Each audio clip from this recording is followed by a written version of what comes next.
I can hardly believe I'm admitting this, but I genuinely think I've encountered some kind of entity in my home on two separate occasions. I live in a moderately large two-story house in a Georgia suburb. To give you a sense of the layout, the second floor only covers the front half of the house. About midway back, it opens into a balcony overlooking the living room below. When you come up the stairs, there's a bathroom straight ahead. My sister's room is on the right, and on the left, as you cross the balcony, there's an unused room we call the guest room, followed by my room at the far end. This is important because anyone heading to my room has to pass the guest room. Likewise, every time I got up at night to use the bathroom, I had to walk by it. It all started when I was young, probably around 8 years old. My family had just learned we had an ancestor of Cherokee descent, and my mom became fascinated with Native American culture. She started buying all sorts of items: artwork, animal hides, dream catchers, sculptures, animal skin drums, and other relics. When we didn't know where to put them, she'd decorate the unused guest room with them. The bed in that room was much larger than the small twin in my bedroom, so I'd occasionally sleep there. But after she added these artifacts, I started noticing a sinister vibe in the room at night. The wolf painting on the wall seemed to stare at me with bright yellow eyes that almost glowed, though it might have been a trick of the dim light. The sculptures loomed eerily over me as I slept, and my sleep became restless, filled with nightmares. Soon, I went back to sleeping in my own room to avoid those feelings, and things seemed to return to normal. Then, one day, months later, in broad daylight, it happened. My mom and sister were downstairs doing laundry when my mom asked my sister to take some old clothes up to the guest room closet. Being the lazy, rebellious preteen she was, my sister just tossed the clothes through the open doorway and came back downstairs. My mom, who saw this from below the balcony, scolded her, but then called up to me, knowing I was in my room nearby. She asked me to pick up the clothes and put them in the closet. I set my toys down and walked out onto the balcony to do as she asked. But when I reached the doorway, I froze. That sinister feeling I'd felt sleeping in a room came back, heavier and thicker this time. Peering into the dark room, I hesitated. "Please," my mom called from the living room downstairs. Nervously, I stepped inside. I heard my mom thank me and walked back toward the laundry room as I started gathering the clothes. Some had landed on the floor, others on the bed. I bent down to pick up some shirts, then stood to reach across the large bed for a pair of socks that had landed there. As I stretched out my 8-year-old arms, I froze in terror. A pitch-black, humanoid hand was reaching up from the other side of the bed. The inky black hand was adult-sized, and it was stretching toward me. The color drained from my face, and my heart pounded. I screamed as loud as my little lungs could manage and bolted from the room, racing downstairs to my mom, who rushed over, worried, and asked what was wrong. I saw a black hand in the guest room. I managed to gasp between panicked breaths. A black hand, my sister mocked in her sassy preteen tone, dripping with disbelief. My mom reassured me that everything was okay, that my eyes must have played a trick on me. Reluctantly, I calmed down and eventually tried to forget it. But that wasn't the last time I'd encounter whatever it was. Over the next 15 years, the creepy vibe in that room slowly grew worse. The room itself never changed, but my mom insisted on keeping the door open at all times. She said the room had a vent, and closing it would make the air conditioner work harder to cool the house. Guests and friends who visited would comment on how unsettling the room felt, even with the door open, without any of us sharing our own feelings about it first.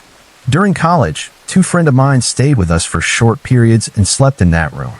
Both, at separate times after moving out, told me they never felt right in there, no matter how hard they tried to settle in. Every time I passed the room, I'd quickly and nervously shut the door, even though I knew I'd get yelled at for it. Then came the second incident about 2 years ago. I was home from college and spending time with my girlfriend. We were visiting my mom and decided to stay the night. Rather than cramming us both into my childhood twin bed or making her sleep alone in the guest room, I suggested we share the larger bed in the guest room. I figured my feelings about the room were just that, feelings, and I'd convinced myself that what I saw all those years ago was just my imagination. My girlfriend had seen the room before and always said it creeped her out, preferring to keep the door closed when we visited. but I assured her it'd be fine and pointed out that the bed was big and comfortable.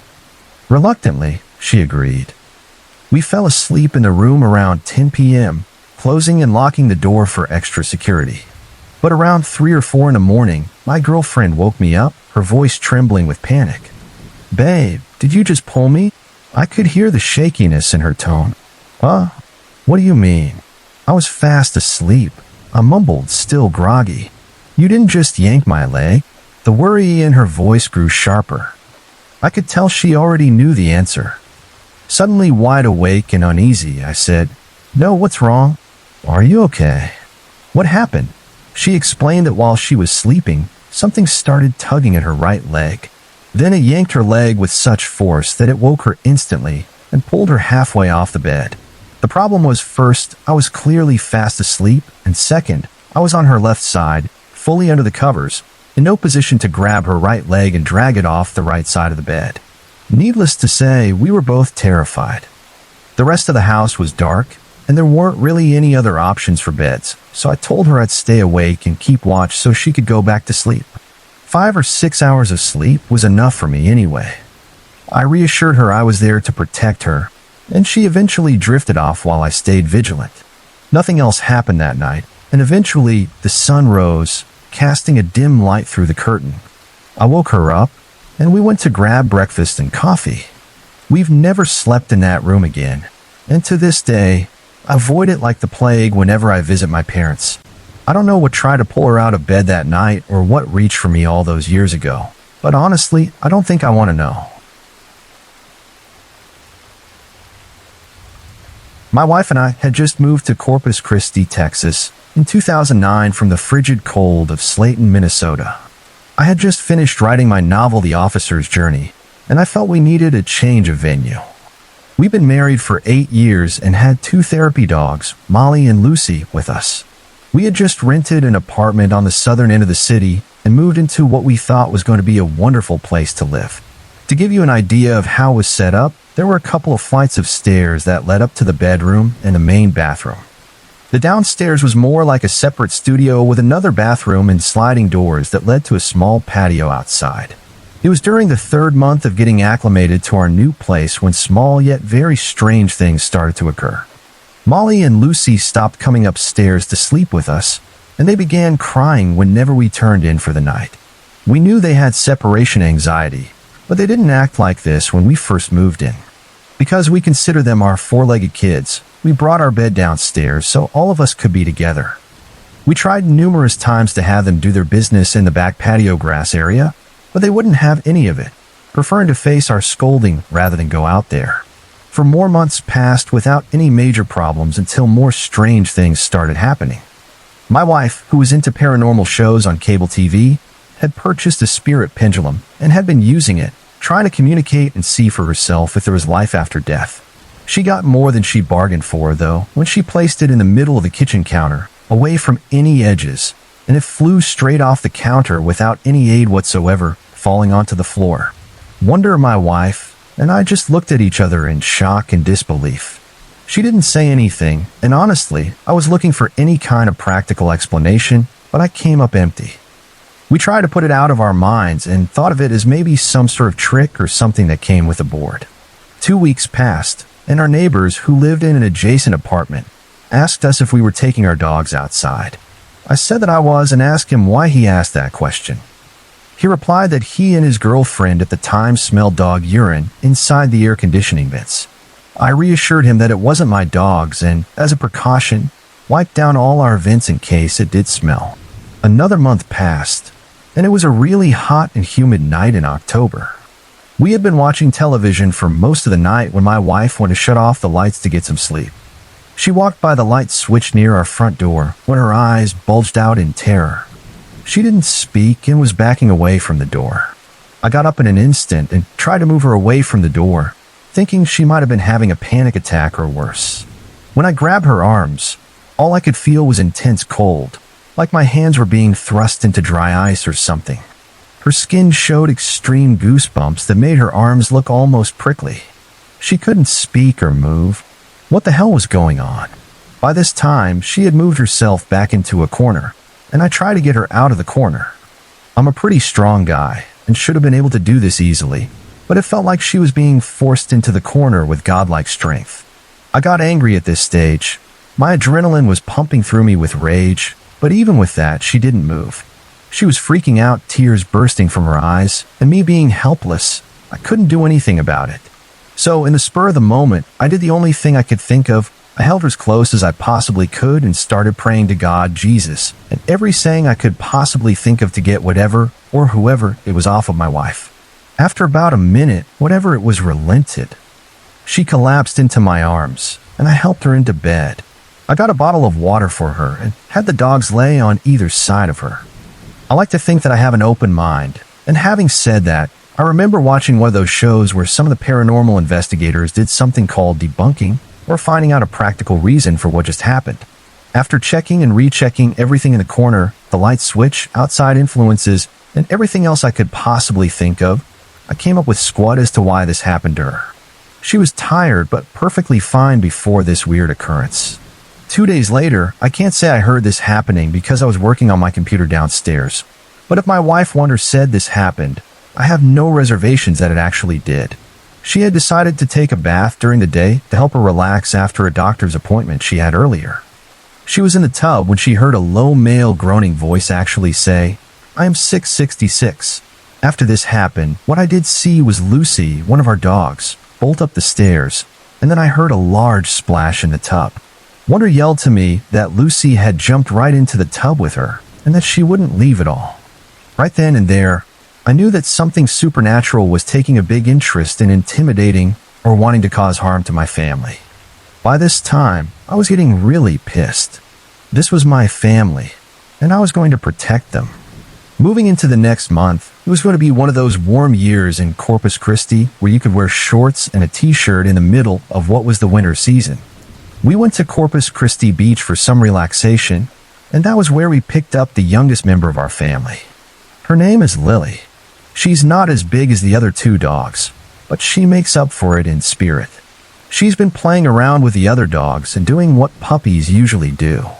2 days later, worms had gotten into her belly, and she started throwing up. A visit to the vet confirmed our worst fears. Lily had contracted parvo, and the chances of her living were 1 in 3.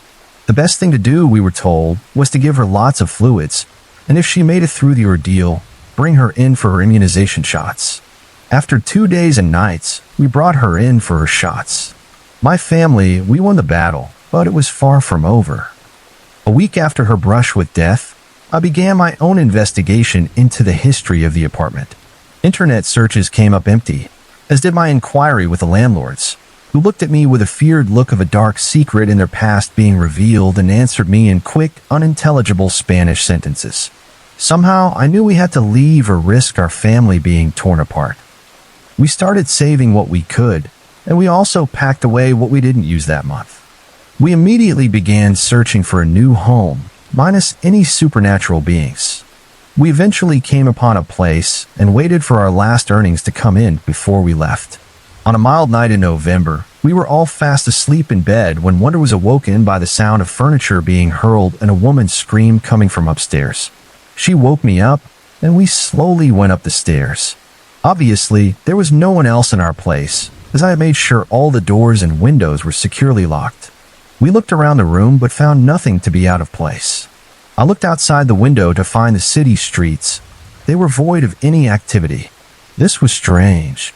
We started heading back downstairs before we heard a loud bang and a gunshot that sounded like it came from the room. At this stage, for me, all reason ran straight into the hills as I looked for something, anything that I could find to explain it, but there was nothing. I couldn't find a damn thing to explain what we had just experienced. The day before we moved, our neighbor came by for a visit. We extended him some courtesy until he told us that his girlfriend smelled the urine again. I was pretty mad at this stage. I had just cleaned and disinfected the vents, walls, and floors before we would leave, and yet there he sat, matter-of-factly telling me that it smelled like piss. It was early December when we finally left that place. I remember being the very last one at the door and telling whatever was in there not to follow us. When we got to our new home, I was able to get to the Corpus Christi Library and do another search on that place. What I found sent shivers down my body. The first known tenant of the apartment was a well-known drug dealer who lived there with his girlfriend. According to old police reports, she had been murdered in a fit of uncontrollable rage by him, and he was never found. The tenant who rented it afterward, but before us, was a heavy drug user who had kept approximately 10 dogs with her at the apartment. She neglected the dogs, and some were buried in the back patio grass area, while others were found inside the air conditioning vents, victims of some sort of satanic ritual. I know that many people might find this story hard to believe, but I swear the whole thing is true, and it still sends shivers down my spine. This has got to be, by far, the scariest and creepiest experience of both mine and my friends' lives. My name is Daniel, and I was 18 years old, living in Los Angeles, California. This was during the summer of 1984, which was an extremely hot summer. The day started off with a barbecue in my back garden, which was mainly family, but I invited two of my close friends, Ray and Steve. We had a good time eating, drinking, and just laughing together. But what I was about to witness that night has left me terrified 32 years later. Before my friends left, I suggested they come back to my house later on for a sleepover. I asked my parents, and they were fine with it. So Ray and Steve told me they'd return in a couple of hours. Fast forward to when they came back, we went out to the garden again. Being the teenagers we were, Ray smoked quite a bit of weed, and he brought a bag around. We had a few drinks, got high, and started talking and laughing. I should have mentioned that Steve was very much into horror movies and generally enjoyed the feeling of being scared. He brought a horror movie over so we could watch it together. I can't remember the exact name of it, but it was a low-budget horror film, the kind he was into. Anyway, we went back inside the house, ate the leftovers from the barbecue earlier, and then put the movie on. Within 10 minutes, Ray had fallen asleep. He did smoke quite a lot of weed that night, so we didn't disturb him. We finished the movie, which was really bad, but myself and Steve were so high that we couldn't be bothered getting up to change it.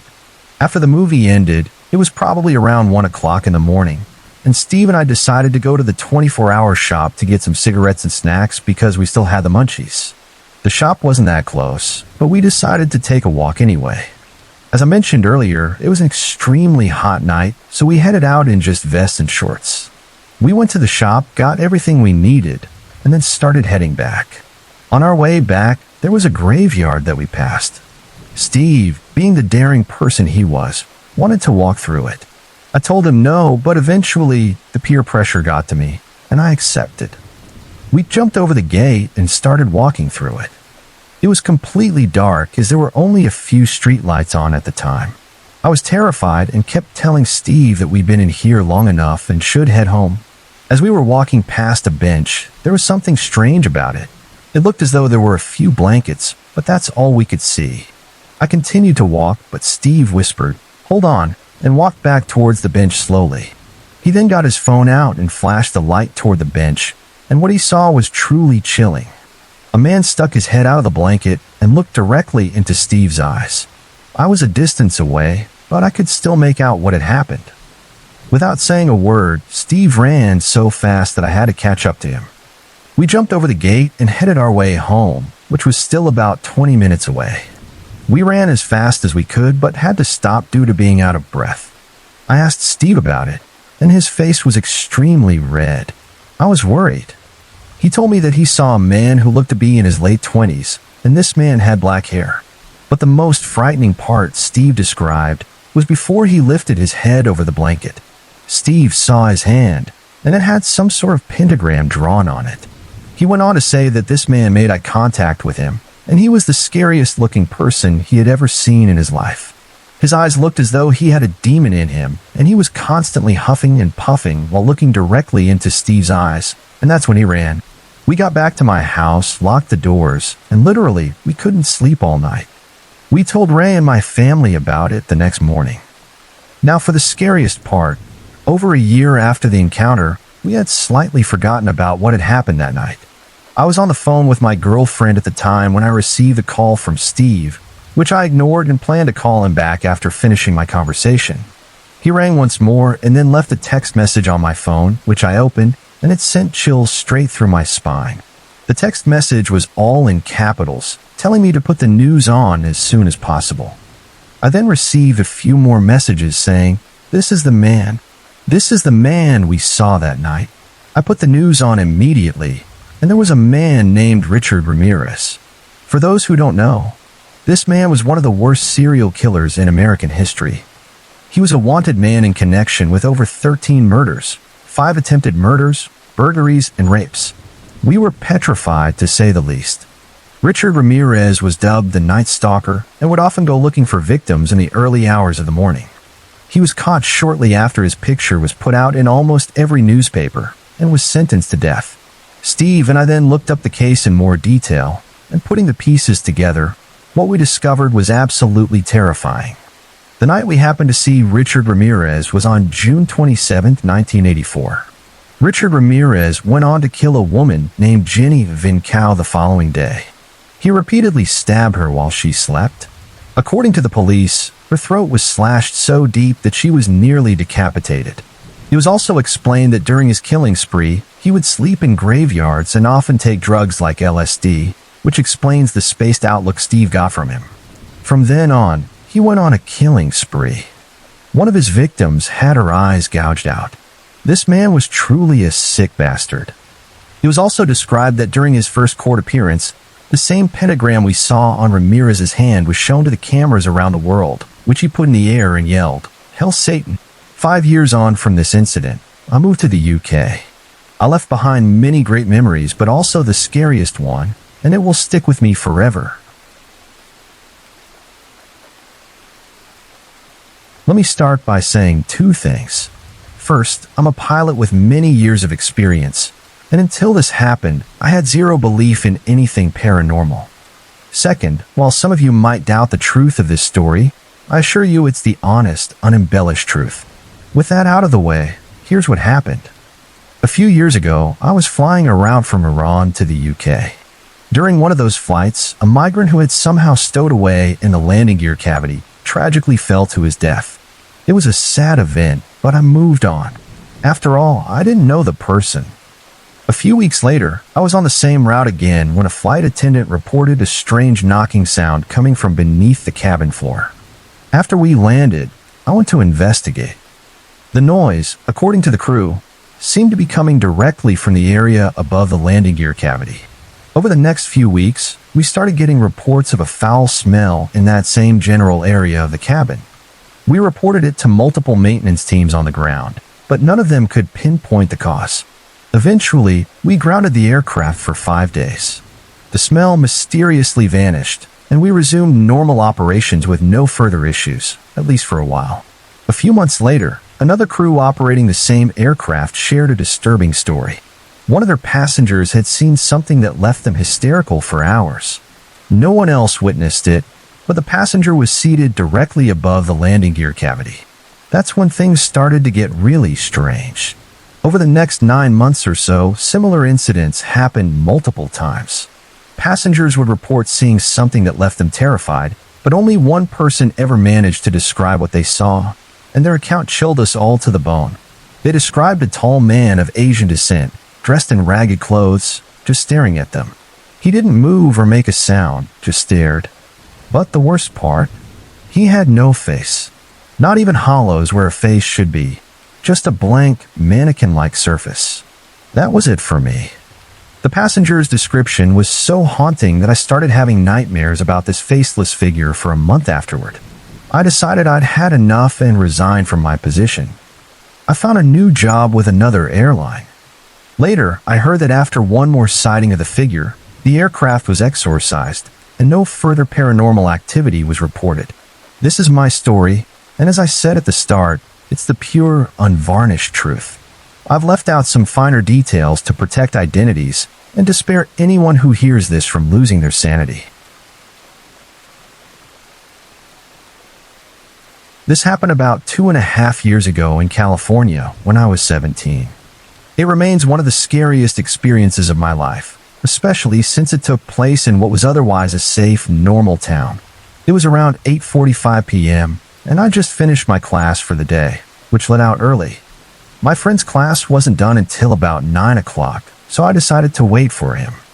His class was in a building right across from the school's cafeteria, with a decent-sized esplanade separating the two. The esplanade had benches and tables, so I figured I'd sit there and pass the time. I don't recall exactly what I was doing, but out of nowhere, a skinny young guy, probably 21 or 22, with medium-length black hair, appeared and sat down across from me at the same bench. I immediately felt awkward. None of the other benches were occupied, so why sit here? I thought maybe he wanted to ask me something, or was just killing time. "Hey," he said in a voice that seemed normal for someone his age. I was a bit confused, but wanted to be polite. "Hi," I replied. "What's your name, man?" he asked. At that moment, I didn't think much of it and saw no harm in giving my real first name. "I'm James," I said. "Cool, I'm Steve. Do you go here?" he continued. "Yeah, I do." "Do you?" I asked, trying to make conversation to ease the tension. Something about him was starting to make me uneasy, and what he said next didn't help. "No, man, I don't. Actually, me and my friend are running from the cops right now." I hopped the fence and ended up here.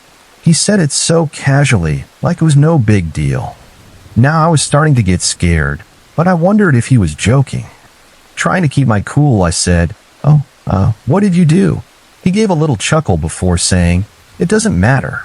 I couldn't tell if he was messing with me or being serious. He looked serious, but what he did next terrified me. Out of nowhere, he pulled a switchblade from his pocket. You know what those look like? Sharp, spring-loaded, and dangerous. Then, as if nothing had happened, he asked, "What do you study?" I was cautious now. "I'm a philosophy major," I said, my voice probably shaky. The bench was circular, with a table in the middle, and he was sitting about 45 degrees from me. The cafeteria was only 5 or 10 feet away, but I didn't want to risk running. He already had the knife out, and I didn't know how fast he was. I'd been studying martial arts for a while, so I started mentally preparing for what I'd do if he attacked. We sat there in awkward silence for maybe 10 or 15 seconds before he spoke again, and his words sent a chill down my spine. "I'm crazy, you know. What does your philosophy think about that?" I was beyond scared now, with no idea what might happen next. Trying to stay calm, I stammered, "Well, aren't we all a little crazy in our own way?" It was the first thing that popped into my head, and I hoped it would defuse the situation.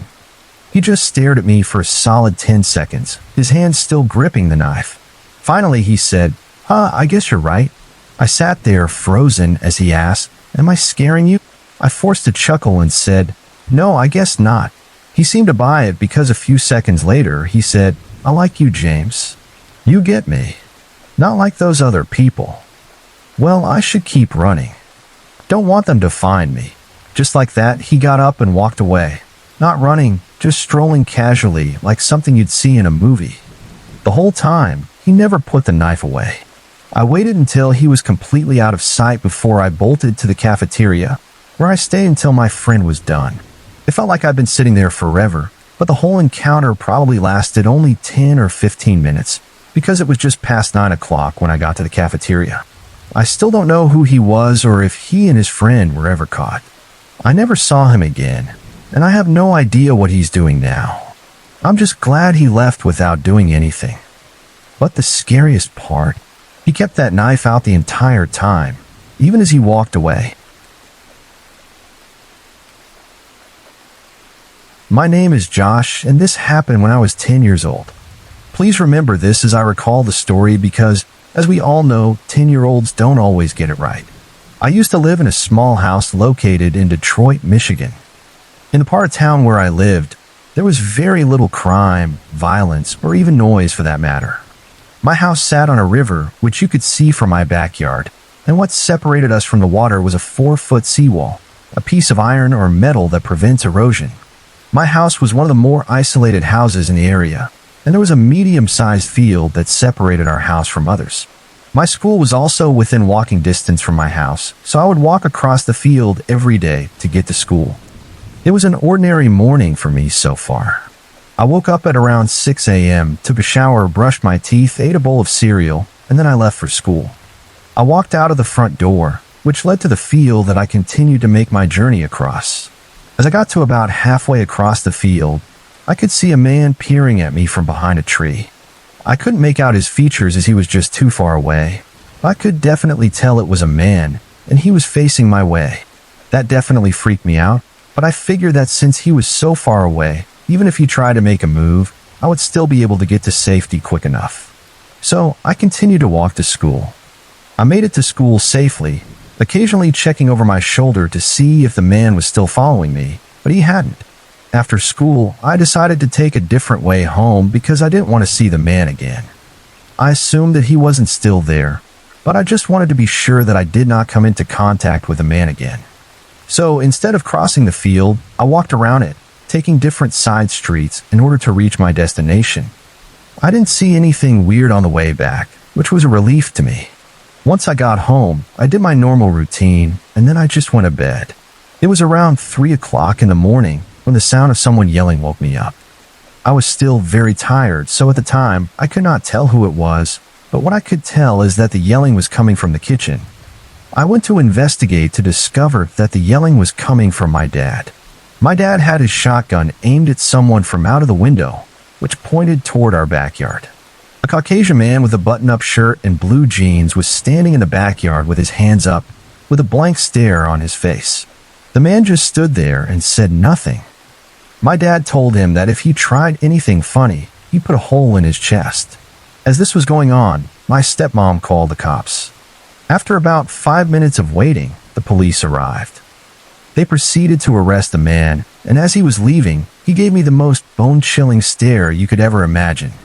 His emotionless expression chilled me to the very core. At that very moment, I couldn't help but think about the man staring at me on my way to school. Now, I wish this is where the story ended, but sadly, it didn't. After the police left with the man, my dad insisted for me to go back to sleep, as it was very late and I had to go to school the next day. So I got back into bed and eventually fell asleep. A couple of hours later, I was awoken to the sound of footsteps coming from the hallway. I assumed that it was my dad still awake after what had just happened. I brushed it off and tried to get back to sleep. After another 20 minutes or so, I was awoken by the same creaking noise. At this point, I decided to get out of bed to see what it was. I stepped out of my room with caution, peeking around the corner, trying to make as little noise as possible. I crept down the hallway and into the kitchen, but there was nothing. I then made my way to the living room, but still nothing. I then walked over to my dad's room to see if he was even up, and to my surprise, he wasn't. How could that be? I knew for a fact that what I heard was footsteps. There was no doubt in my mind about it. The realization that there may be someone in the house sent chills down my back, but I didn't want to make too much noise. In my young mind, I wanted to make sure that there was actually something wrong before I started to wake everyone up. And the only place that I hadn't checked yet was the basement. At this particular stage in my life, the basement didn't really scare me. It wasn't very big, and there weren't many things down there. So I decided to just go and check it out. I slowly walked down the steps and turned the light on that was hanging over me, and it illuminated only a portion of the room. I walked about 10 feet further to turn on the second light. I still didn't see anything. On the back wall, there was a light switch that turned on the lights that were built into the ceiling. I hit the switch and turned around, and what I saw next still chills me to this very day. There was a man, and he was standing bare naked. He had long, greasy blonde hair. Now, it was frightening enough that the man was there in the first place, but the fact that he wasn't even looking at me, it just made it all the more disturbing. He had his back towards me, standing very close to the wall closest to me. He was only about 6 inches from the wall, and he was just staring at it and twitching every 5 seconds or so. I was in total shock at this point. I was so scared that I couldn't even move. I wanted to scream, but I didn't know if he would try and do something if I did. Had he even noticed that I was down here or that the lights were turned on? He had to have noticed. How could he not have? I thought to myself in pure terror. I was standing in that basement for a good 20 seconds, still so shocked at what I was looking at. I finally decided to work up enough courage to try and leave. The floor of the basement was made of concrete, so it didn't creak. I moved out of there so quietly that I myself could barely hear myself moving. The closer I got to the staircase, the more of his face I could see. I could start to make out that he was smiling. This made me sick. I knew at that point that there was definitely something wrong with this man. When I made it to the stairs, I knew in my mind that they were going to creak as I walked up them. I still decided to walk up the stairs slowly anyway, and backwards so I could still see the man the entire time. I stepped on the first step and made a loud noise, but the man still continued to just stare at the wall. The next 3 steps were all the same until I got to the 5th step. As I laid my foot down on the old wooden step, a very loud creaking noise followed. This triggered the man to turn his head, and he gave me the most disturbing stare imaginable. He looked at me dead in the eyes and just smiled, and then he slightly turned his head as if he were confused or something. I then turned around and bolted up the stairs as fast as I could. I ran down the hallway to my dad's room, and I woke him up. He then raced down to the basement as I followed. What I saw when I got downstairs still haunts me to this very day. The man was still in the same position as before, still with that smile on his face, just staring at the same point as he was before. My dad was disgusted at the sight of the man. He didn't even go near him. My dad simply picked up the phone and called the police. But as he was giving the police the address, the man started sprinting towards us. My dad and I were petrified at this point, and we ran upstairs into my dad's room and locked the door, where my stepmom was awoken by all of the commotion. We finished the call to the police and explained to my stepmom what happened. When the cops got out to the house, they claimed that they found a man hiding underneath my bed. We have since moved out of that house, and thankfully we haven't experienced anything strange so far. Before I begin my story, I feel it's important to note that I'm a female, and I was 18 at the time this happened. So my boyfriend Trevor and I were on vacation towards the end of last summer. We had traveled all around California, and after wrapping up our journey through Santa Cruz, we stopped in San Francisco. The drive was absolutely beautiful, but it left us completely drained. By the time we arrived, we decided we'd just hang out in whatever hotel or motel we ended up staying in for the night. We were too exhausted to do anything else and needed to save our energy for a concert we were supposed to attend the next day. We ended up staying in a Motel 6 right on the edge of the Tenderloin district. It was pretty much the only place available after a long search. I know we should have booked something earlier, but hey, we found something and it was cheap. We thought everything was sorted. Unfortunately, Trevor and I didn't know much about the districts of San Francisco, which meant we weren't aware of how scary the Tenderloin could be, both during the day and at night. Anyway, we checked in, and the room, as well as the motel itself, was actually really nice on the inside. After a night of people watching, shitty room service food, alcohol consumption, and the National Geographic Channel, we decided to call it a night. The two of us slept really well until sometime in the early morning. We were both lost in deep slumber when my dreams were interrupted by what sounded like loud banging and shouting. I finally opened my eyes and rolled over, still half asleep and kind of hungover. I was really confused as to what all the noise was. At first, I thought it was just my imagination, but the commotion was very real. I looked at my phone clock. It was barely 8 o'clock in the morning. I noted that we didn't have to check out until at least noon. I reasoned that maybe it was the motel worker or something, or maybe there was an issue with the building. I shook Trevor awake, and his face showed the same confusion I felt. The banging was definitely coming from our motel room door, and the shouting was from a loud male voice, but I couldn't quite make out what he was saying. "What's going on?" I mumbled as Trevor rolled out of bed, eyes barely open, to go check it out. Now, it's important to note here the layout of our room. There was a hallway from the door to the rest of the room, meaning it was impossible to even see the door from the bed or anywhere else in the room, due to the wall blocking it. So I couldn't see what was going on when Trevor made his way, hazily, to the door. And this is where my boyfriend made his first mistake. Before opening the door, Trevor didn't look through the peephole. He even admitted this after the incident, saying that if he had, none of this would have happened. Anyway, at this point, I was sitting up in bed with the bedsheet being the only thing covering my body. I listened intently, and then I heard Trevor open the creaky door just a little.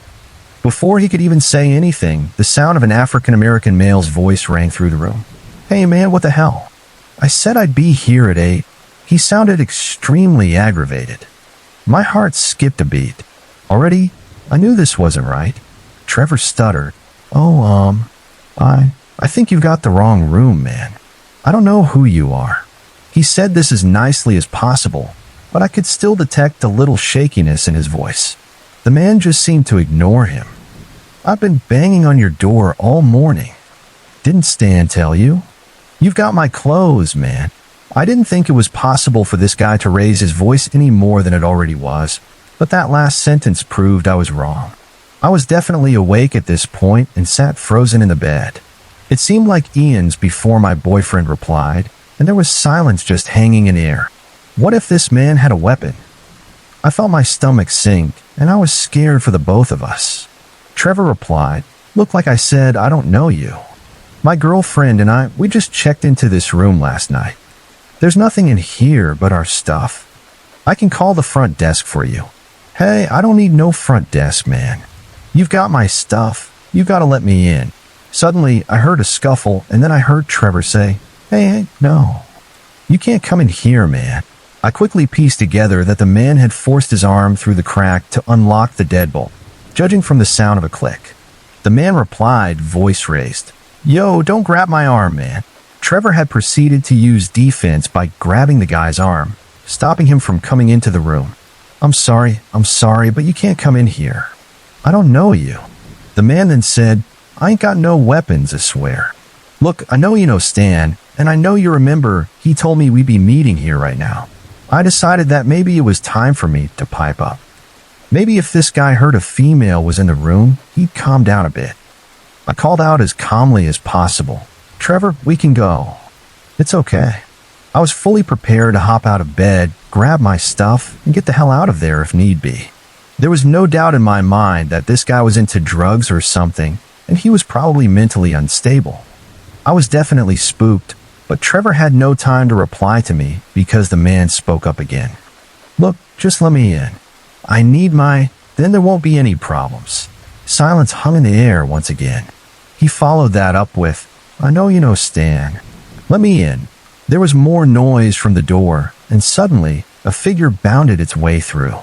The man had made his way in, and Trevor followed. When he was finally in sight, we exchanged a panicked expression. The man was very tall, and when we saw him, he said in an eerily cheery tone, "See? She knows him." I didn't make any eye contact as he proceeded to rummage around our room, just mumbling to himself. Neither I nor Trevor bothered to say anything. After what seemed like forever, the man seemed to be done searching the place. He came out of the bathroom and said, "Oh, this isn't my room." Trevor, not hiding his frustration anymore, said, "Yeah, I know. Now would you please just leave?" Without a word, the man just stood there and then suddenly made his way for the door. Trevor followed close behind to close the door and lock all the locks as soon as this guy left. The man said something else that was inaudible as he took forever to go through the door. Trevor started to close the door, but there were more sounds, and then I realized that he was trying to let himself in again. At this point, my boyfriend was through with being nice, and I heard him pushing and saying, "Just leave, please," followed by the final sound of the doors slamming shut and the locks being locked. Finally, he was gone. After the encounter, we both just sat there in disbelief, shaking. Trevor apologized again and again for being so stupid and for putting me in so much danger. I was honestly just glad that he and I were both okay. I told him that it was okay, but that I definitely wouldn't be getting back to sleep anytime soon. We proceeded to pack our stuff up that very minute, leaving half an hour later. The scariest thing about this whole situation was that we were on the top floor, and at this particular motel, just getting into the room hallways was basically impossible without first getting confirmation with the front desk. He had no key, nothing. Obviously, we were very, very cautious on our way out. We were worried that he might be lurking behind a corner somewhere by the elevators, but thankfully he wasn't. However, on the first street located out of the motel parking garage, a man passed the crosswalk right in front of us. When I looked up and met eyes with him, I swear it was the man, and the look he gave me I'll never forget. I'm Detective Michael Carter, been on the force for almost 2 decades now, working out of Monroe County in West Virginia. You know, that little slice of America where everyone pretends they're living in some Norman Rockwell painting, but secretly hates each other's guts? Yeah, that place. Anyway, normally when people call us about weird shit happening around here, it's either teenagers sneaking into abandoned buildings or someone's dog getting stuck in a ditch. But this time, oh man, this time was different. It started with a phone call at 6 a.m. sharp. I was halfway through my 3rd cup of coffee and scrolling through old case files from years back when dispatch patched me through to Officer Dana Lopez. She's newish, only been on the job 5 years, but she's got grit. Sharp as a tack too.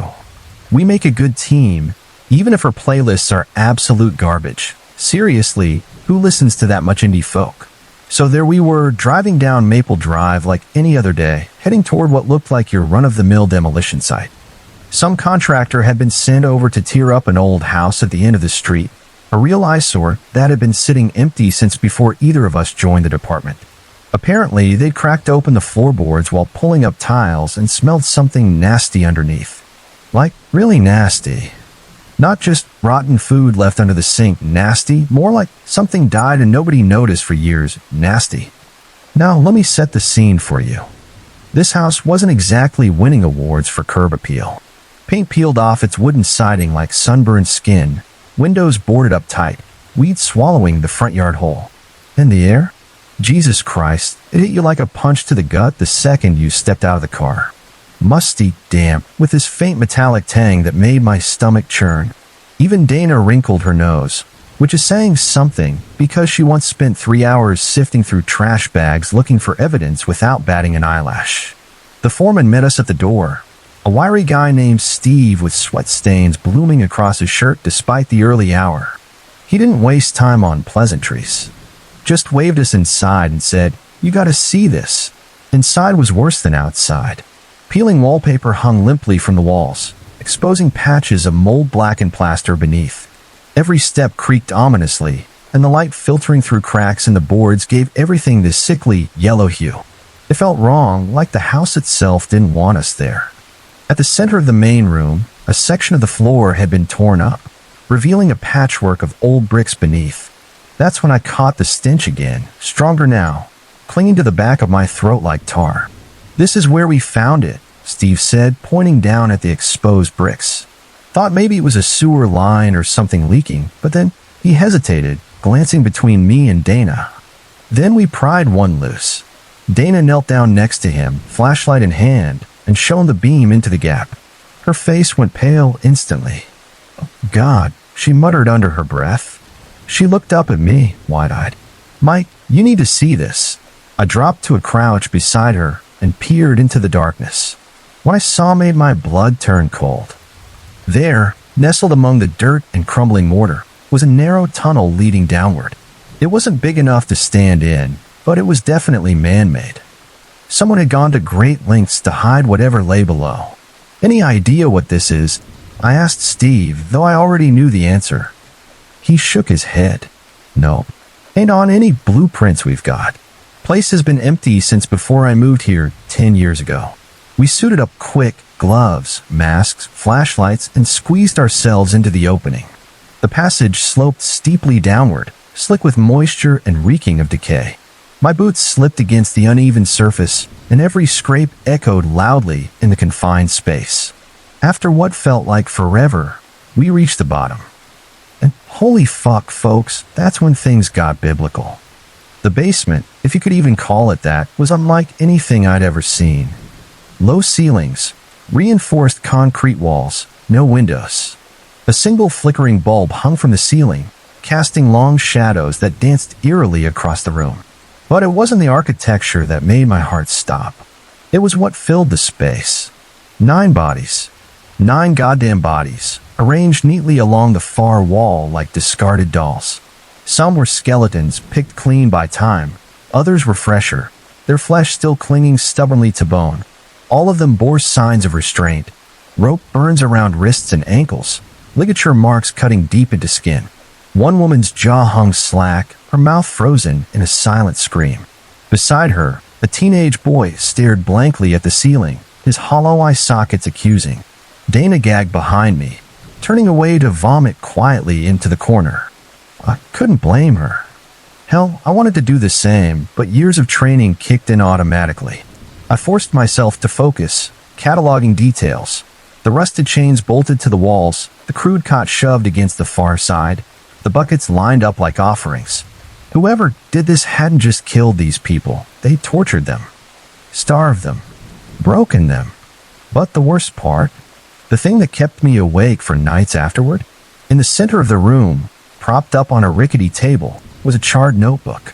Its pages were blackened around the edges, the ink smudged but still legible. I flipped it open carefully, scanning the cramped handwriting. Most of it didn't make sense, rambling observations about behavior patterns, fragmented notes about isolation experiments. But near the middle, something caught my eye. Subject number 5 MC released prematurely due to unexpected resilience. Results inconclusive. Further study required. MC. That stood for Michael Carter. Suddenly, the world spun sideways. My knees buckled, and I had to grab onto the table to steady myself. Memories flooded back unbidden, memories I'd buried so deep I thought they'd never resurface. When I was 13, I disappeared for 3 days. Everyone assumed I'd gotten lost hiking or fallen victim to some random predator. But now, staring at those words, I realized the truth. I'd been taken, held captive, experimented on, and somehow miraculously, I'd survived. By the time we emerged from the house hours later, the sun was setting, casting long shadows over Maple Drive. Reporters swarmed the perimeter, shouting questions and snapping photos.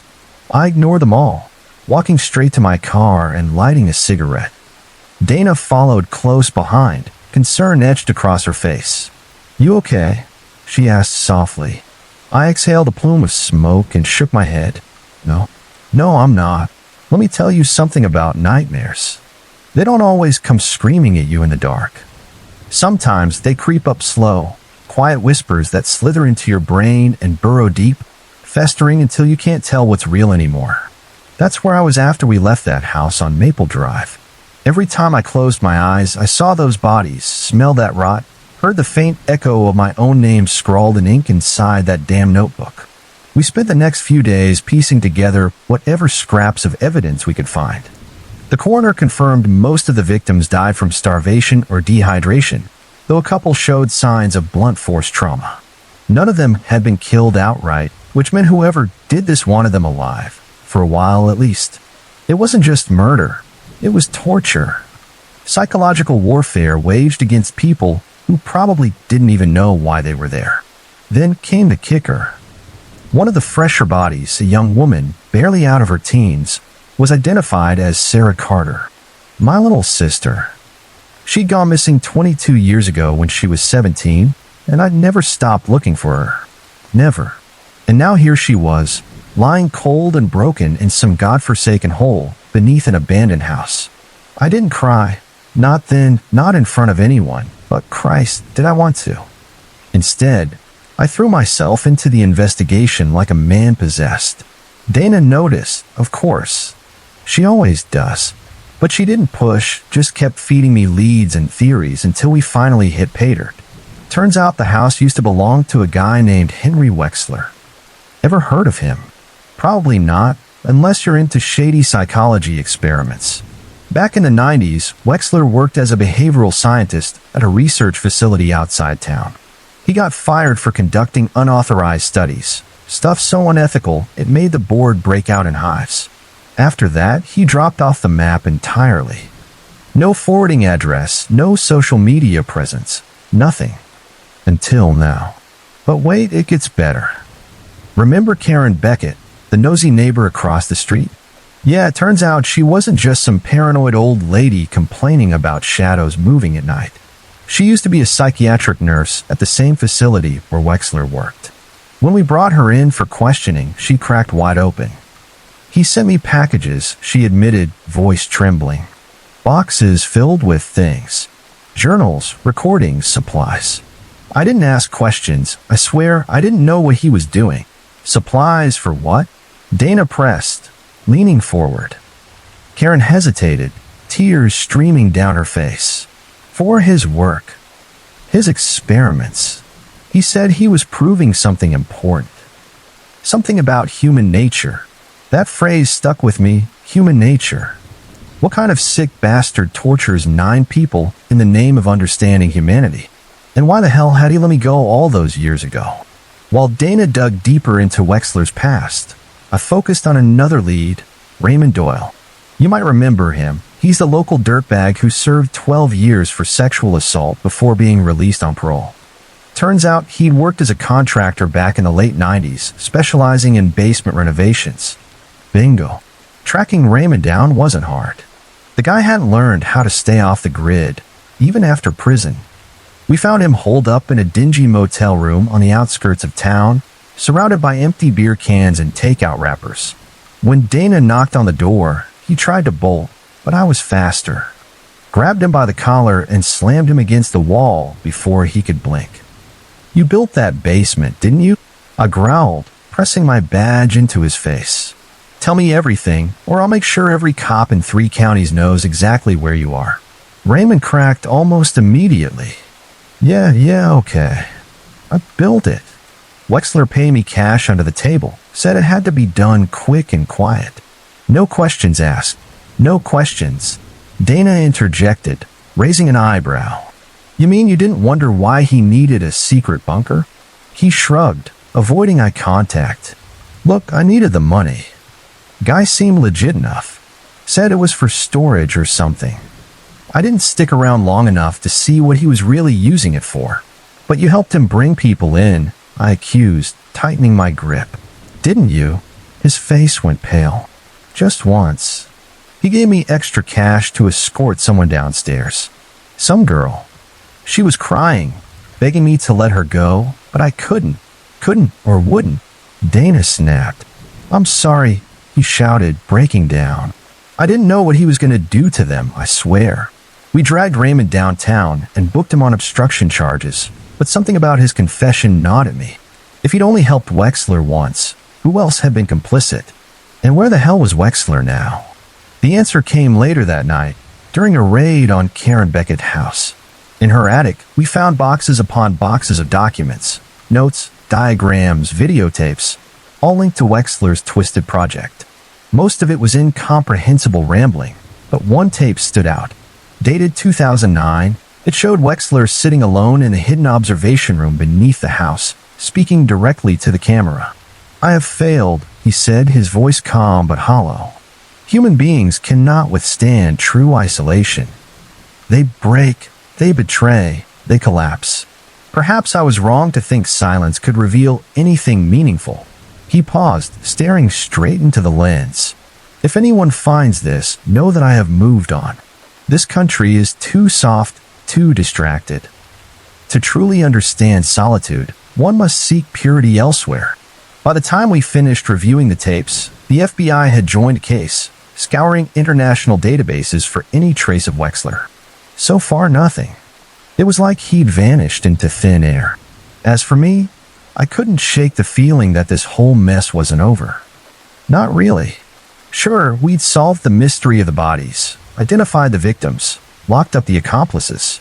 But Wexler was still out there somewhere, continuing his work in some remote corner of the world. And worst of all, I knew I'd never escape the shadow he cast over my life. A week later, I stood at the edge of the property on Maple Creek, watching as bulldozers tore the house apart piece by piece. Dana stood beside me, arms crossed, her expression unreadable. You okay? She asked again. I shook my head. No. But I will be.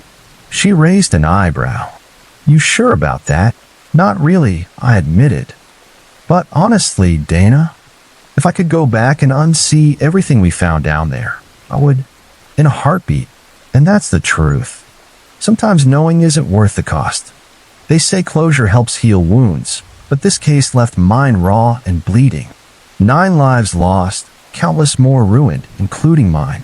Wexler may be gone, but his experiments linger in the cracks of my memory, haunting me like ghosts. My name is Leora, and I was 16 at the time, living with my mom and my brother. Earlier that day, my grandmother had visited, driving over to our place. As it started getting dark, she wasn't confident driving back in the low light, so my brother took her home. Later that evening, though, my grandmother called and asked if my mom could drop her car back at her place since she needed it the next day. She only lives a block away, so the trip would have taken no more than 5 minutes. The best way to handle it was for my mom to drive my grandmother's car while my brother followed in ours, so they could return together. Off they went, leaving me alone in the house for a bit. I was old enough to be fine on my own, so it didn't bother me. But this is where things took a terrifying turn, and the dread and fear that consumed me that night were worse than anything I've ever felt since. Recounting this is tough, but here it goes. I was sitting in the front living room. We have a small front garden and a security gate around the property, which is standard where I live due to high crime rates. Suddenly, I heard a rattling at the front gate. Naturally, I went to the window to check, thinking maybe my mom and brother were back. To my absolute terror, I watched two dark figures jump over the gate and step onto our property. Adrenaline hit me like a wave, and in a panic, I ran to the phone and dialed my mom's cell. My heart sank when I heard her phone ringing in the next room. She left it behind. I couldn't waste time, so I tried my brother's phone, only to find out he'd left his at home too. Full-on panic set in. I rushed to the front door, desperate to find at least one of the 2 sets of house keys to turn on the garden beams.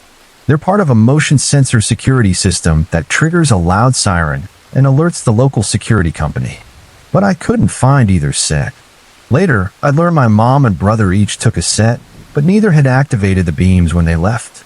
At this point, I was freaking out, feeling like I had no time to search for the police or security company's number.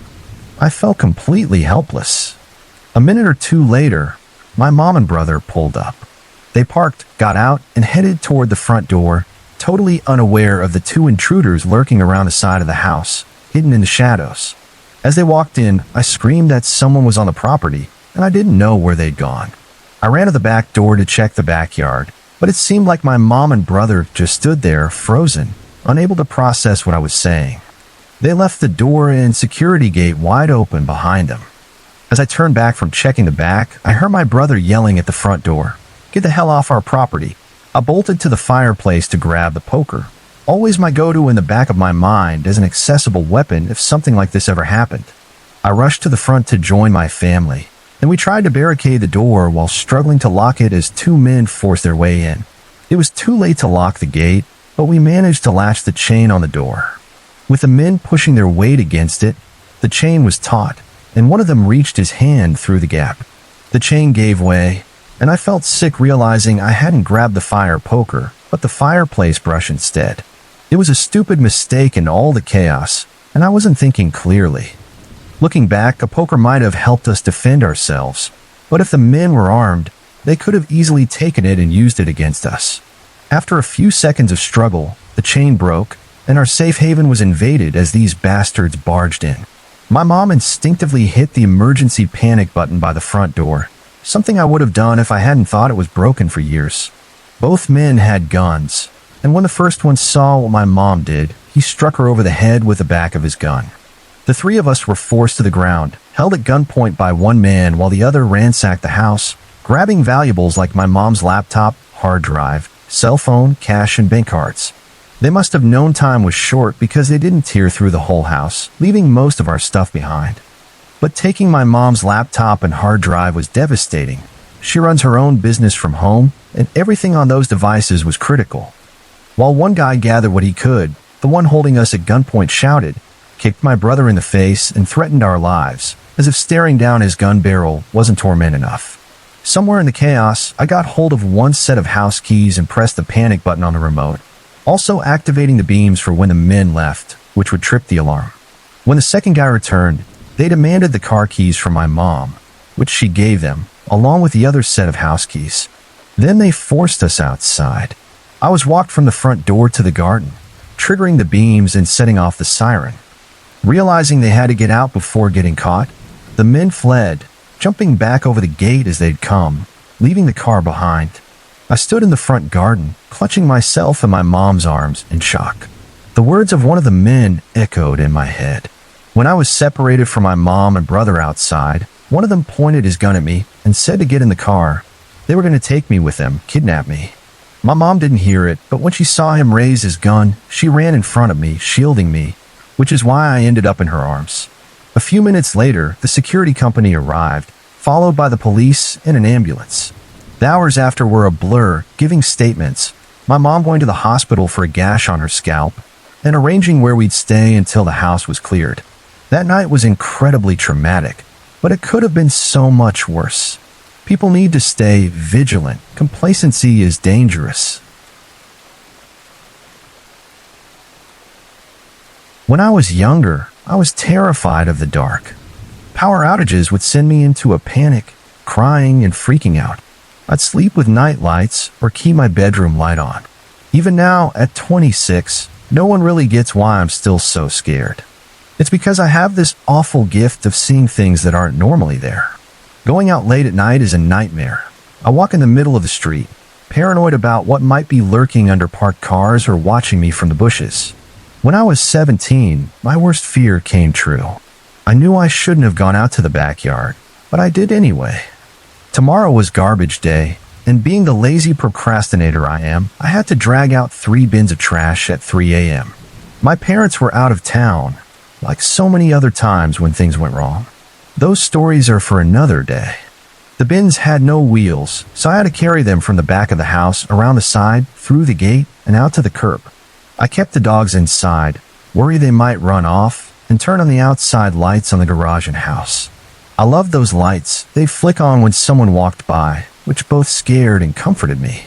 I grabbed the first bin, feeling that nauseous, sinking fear in my gut, but I pushed through. I walked past my old childhood kitchen playset and a closed pizza box on the ground, set the bin on the curb, and headed back. When you walk from the back to the side of the house, the light goes off as you round the corner, then comes back on when you step onto the deck or near the garage. On the second trip, I was still scared, glancing quickly at every dark corner and crevice where someone could hide. I grabbed the second bin, placed it on a curb, and hurried back. By the time I went for the third bin, my whole body was screaming at me to run, to get away. But I stupidly grabbed it and started walking. As I rounded the side of the house, I saw the light go out, like it always did.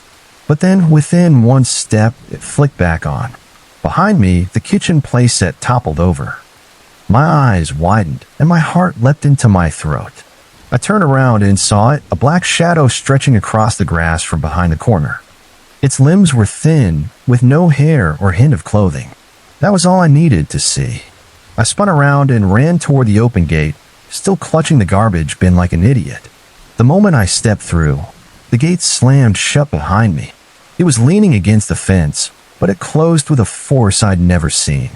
There was no wind that night. The air was dead still. I don't know how it happened. I threw the bin and sprinted to the curb, watching the darkness behind the fence. I heard shuffling, and the pizza box was being pushed around on the concrete walkway. Something was there, right there, staring at me from the shadows. I stood frozen, praying those gray fingers wouldn't slide through the gaps in the fence, repeating in my head, "I'm not ready to go. I'm really not ready to go." I watched for 30 minutes in complete silence after the movement stopped. Shaking and crying quietly, I called my boyfriend at the time and begged him to come over, saying there was an intruder. He groggily agreed and drove to my house. It felt like forever as I stood there, trembling. When he pulled into the driveway, I felt a sliver of relief until he said he was going to check the backyard. I didn't want to go, but I couldn't let him go alone, so I followed slowly. The pizza box had been opened and moved from where it was before. We turned the corner, and I pointed to where I'd seen the shadow's thin figure. Then I looked down at the fallen kitchen playset refrigerator, lying face down on the cement. I was terrified, feeling like I was losing my mind. My boyfriend laughed it off, calling it my wild imagination. He didn't believe me, refused to accept what I knew it was. But this wasn't the first time something like this had happened. It was just another night in the hellhole of my life. My name is Gary Valentine, and I'm married to Margaret Valentine. We live in Clearfield, Pennsylvania, and this story means a lot to me. I work at the local oil refinery, while Margaret is currently unemployed. We live a couple of miles away in a town called Lanto Mills, in a 4-bedroom, 3-bath house in the most residential part of the area. Even though we're in Lanto Mills, most of our amenities are in Clearfield. Here's what happened. It was just before Martin Luther King Jr. Day, and Margaret and I were tidying up the house. She was dusting, and I was vacuuming the kitchen when I heard a small thud outside. It was Sunday night, and I thought to myself, if someone's trying to break in, they'd have to be pretty damn stupid. It was winter in Pennsylvania, and a Sunday, no less. Margaret didn't seem to hear it, so I went back to vacuuming. We watched some TV and hit the sack around 11 p.m. The next morning, I woke up at 7 to my blaring alarm, ate some Cheerios, got ready, and headed to the refinery. I got home around 6:30. We had fried chicken and mashed potatoes for dinner, brushed our teeth, and went to bed. But while brushing my teeth, that thud popped back into my mind for some reason. I wondered about it briefly before drifting off to sleep. At 2:30 a.m., I was jolted awake by the same thud. I curled into a ball under the covers, then heard a fist bang on the front door. Margaret woke up too, huddling in fear. We heard a low moan, followed by footsteps walking away from the house. We sat there debating whether to call 911. Margaret suggested we just go back to sleep, but I couldn't shake the feeling that something was off. She'd heard it too, so it wasn't just me. I barely slept that night. The next morning, I walked to my car, exhausted, and my heart sank. There were 2 footprints in the mud from a rainstorm a few nights earlier. Someone had been at our house. It was creepy as hell. At work, I told my coworker Frank about it. He didn't believe me at first, but when I called Margaret and she backed me up, he suggested we stay at a hotel for a couple of nights. I brushed it off, saying I wasn't going to let this creep scare me. Frank patted my back and said, "That's some real courage, man." I smiled and got back to work, repeating to myself that this guy was an idiot. When I got home, Margaret was frozen in fear. She stammered that the weirdo had called and threatened to slit our throats. I grabbed some steak knives and placed one on each of our nightstands. I called the police, and they said they'd send an officer to check the footprints. About 45 minutes later, an officer showed up, looked around, and said the footprints were human, but probably ours. Margaret told him about the noises, but he dismissed them as house sounds and left without doing much. That night, we were too shaken to sleep. At 1 a.m., we heard a huge bang at the front door. We jumped, then heard an even louder bang at the back door. This creep was in our backyard. Then he yelled, "I'll slit your wrists, Gary and Margaret." We nearly screamed, but we covered each other's mouths. This guy knew our names. We hid under the bed as he kicked the back door, shouting, "If you don't let me in, I'll break into your bedroom window and cut your heads off." He was screaming now, and he knew exactly where we were. I grabbed our knives and in a moment I regret yelled, "Get off our damn lawn, or I'll come out there and stab you in the face, you freak." He went quiet for a bit, then said he'd be back. I tried to call 911, but the bastard had messed with the power box. A neighbor must have called the cops, though, because an officer showed up at 1:30. What we saw freaked us out. The back door had 4 glass panels wedged into it, with a huge crack down the center. The officer called around, but all the local hotels were booked, so we stayed, which I deeply regret. We managed some sleep, but it was rough. I went to work and told Frank what happened. He was shocked, but said his place was full, so we couldn't stay there. On my way home, I stopped for gas, and the guy at the counter said I looked like crap. I felt like it too, but I told him to shut up and left. Margaret and I couldn't sleep, but knew we needed rest. At 2 a.m., we heard 3 loud bangs at the front door. We knew it was him. Then 2 softer bangs, followed by what sounded like kicking. I regretted not finding a hotel, and I wondered how every local hotel could be booked. The guy moved to our bedroom window, cussing and telling us to burn in hell. After about 20 tries, he broke down the front door. We grabbed our knives and tiptoed to the master bedroom. We heard glass smashing in the kitchen. This freak was trashing it. Then suddenly he left screaming, "Tomorrow, Gary and Margaret, you're gonna die." More glass shattered, a door opened, and he was gone. We locked ourselves in the bathroom and eventually passed out. When we woke up, I was going to work. Downstairs, the kitchen was destroyed, with glass everywhere. We went to my Aunt Sarah's house in Clearfield and told her everything. She offered to let us stay, and we gratefully accepted. We went to bed at 8:30 while Sarah stayed up. It was peaceful until 3 a.m. when we were woken by 5 loud bangs. Our hearts stopped. This psycho had followed us to Sarah's. He broke down the door quickly. Sarah went downstairs, and we heard the most awful scream we'd ever heard, followed by a chainsaw and footsteps coming up the stairs. We gripped our knives, hearing him say, "Time to die." The door creaked open, and there he was, a 6-foot-tall man with black hair, dark brown eyes, and a chainsaw. He leapt at us, swinging the chainsaw but missing. He grabbed Margaret's arm and said, "Bye," but she punched him in the nose and shoved him to the ground. She was about to stab him when he kicked her leg, making her fall. He raised the chainsaw, but I stabbed him in the back. He swung at me, but I stabbed his arm. He kicked and punched me in the nose twice. I stabbed his stomach, then his leg. He collapsed, rolling in a pool of blood, cussing at us for about 5 minutes. Margaret punched him in the face again, then ran to the neighbors to call 911. The cops and ambulance came, and he was taken into custody. Unbelievably, as they took him away, he said he hoped we died. A week later, I got chilling news. This guy had hacked into my Facebook account and found our address. Apparently, he was jealous of our happy life and had just gotten out of jail for burglary. He wanted us dead. It doesn't make much sense, but that's what I was told. He'd been scoping our house, and that Sunday, he made the thud to scare us. He wanted us terrified before he killed us, so for 4 nights, he tormented us before making his move on Friday. He followed us to Sarah's, killed her when she tried to stop him, and then came for us. It's disgusting to think about. That same year, we moved to Manhattan Beach, California, had 2 boys, and now live happily in a 4-bedroom, 3-bath house. But Margaret and I still have nightmares.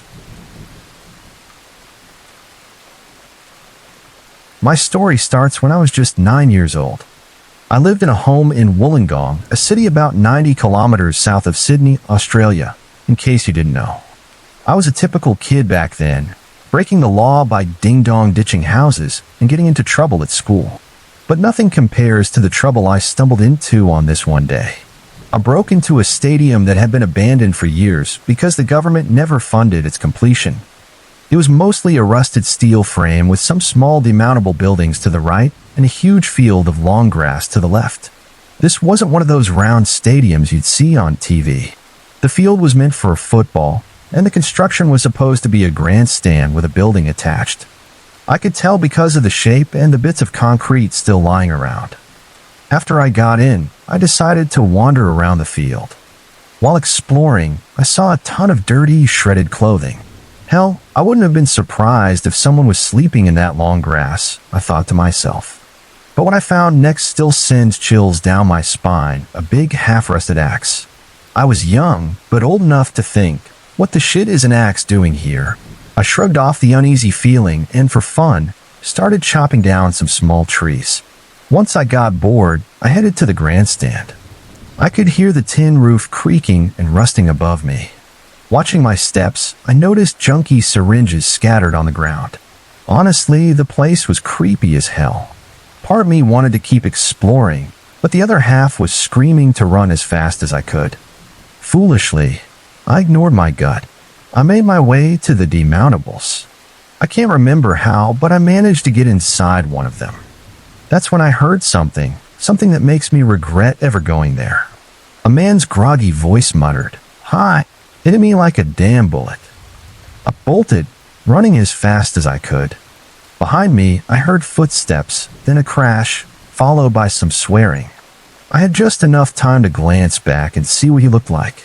He was a man, probably in his mid-50s, with long, ratty black hair and a matching ratty beard. It turned out he'd fallen into where the elevator shaft was supposed to be. The look on his face was one of the most furious I'd ever seen in my life. Once I was about 200 meters away, I looked back. The man was standing on top of the grandstand, just watching me run. Weeks or maybe months later, I saw that same man running through a field, and I never saw him again. To this day, his face haunts me. For some reason, he was so damn angry that day. 7 years later, when I was almost 16, I took a shortcut through some creeks that ran past the stadium. By then, they'd managed to finish its construction. But what I saw in those creeks scared me shitless. There was a pile of clothes, the same clothes that man had been wearing 7 years ago. I passed through the creek 2 days earlier and saw them again, but they'd been moved. I'm never going back to that creek ever again. It was 2001, and I was 9 years old. My family and I had only lived in our house for a couple of years. It was the middle of the night on a school night, around 3 or 4 in the morning, when I woke up to a metallic clinking sound. At first, it didn't fully register because I'd heard it in my dream too, and I was still half asleep. But the rattling of the doorknob eventually jolted me awake. I slept with my bedroom door open back then, so the sound came through clearly. From my bed, the way the house was laid out, I could see straight into the living room with a direct view of the television when I sat up. I sat up, listening hard, trying to figure out what I was hearing. The living room was decently lit by moonlight since the curtains were thin and white, though not sheer. Hugging my teddy bear close, I got out of bed and tiptoed to the hallway, peeking around the doorframe.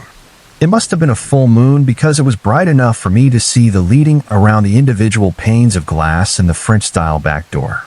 One part of the window was clearly shadowed, though like something or someone was on the other side. I dropped to my hands and knees, my bear tucked under my arm, and crawled beside the sofa to peek over the armrest.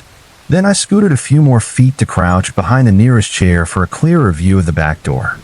The doors still had their brass knobs back then, and the one on the back door was broken. It wouldn't lock. My eyes widened as I watched the doorknob turn, my stomach twisting with growing horror. I scurried into my parents' room, but it was no use. They sleep like the dead. I went to my mom's side of the bed first and shook her. She only moaned a little and rolled over. I tried my dad next, shaking him, but he didn't stir at all. I crept back to watch the door, moving closer.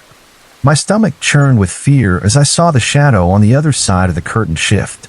It was definitely a person, probably crouched since it was about my height now. I was close enough to reach the light switch by the door and turn on the backyard light, but there was a gap at the edge of the curtain, and I was terrified I'd be seen.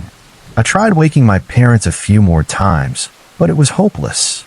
Near tears and too scared to go back to my room, I grabbed my blankets and lay down on the floor in their room.